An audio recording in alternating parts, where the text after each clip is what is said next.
Dorian, you were there. What do you think of the grand jury's decision?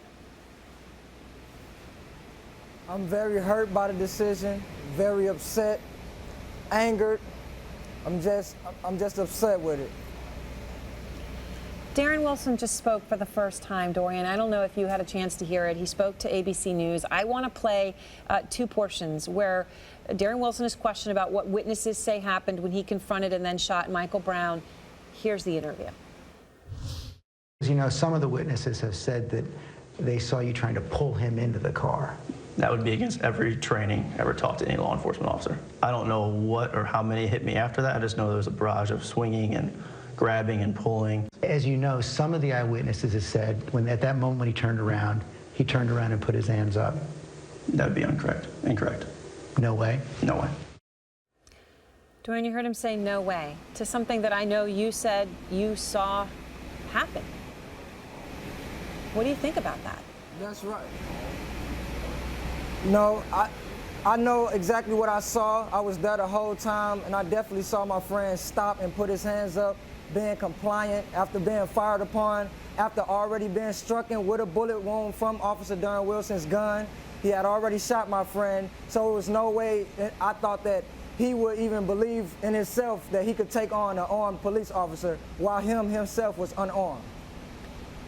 James, according to Dorian's version of events on August 9th, the day that Michael Brown was killed, Dorian told the grand jury, and I just want to go through what you, Dorian, told the grand jury, said that Michael Brown was moving away from Officer Wilson when he was first shot, and then after being hit, he had at least one hand in the air, and he yelled, "I don't have a gun." The grand jury obviously did not believe that. Do you think that they returned a fair verdict? Absolutely not. And I think the unfair verdict was as much about the prosecutor and what the prosecutor didn't do and what the prosecutor didn't focus on as anything else. There were lots of inconsistencies with Darren Wilson's testimony. We hear about this threat, we hear about this demon, but his face doesn't look like someone who was fearing that the next punch may be their last.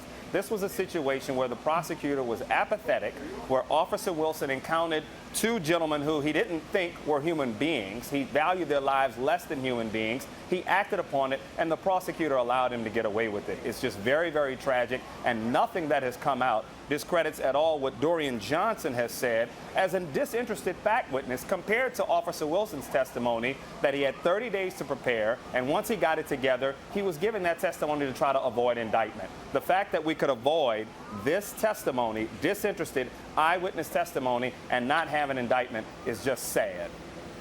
Dorian, I've read your testimony. You talked about fear. You talked about being in awe. You talked about hyperventilating.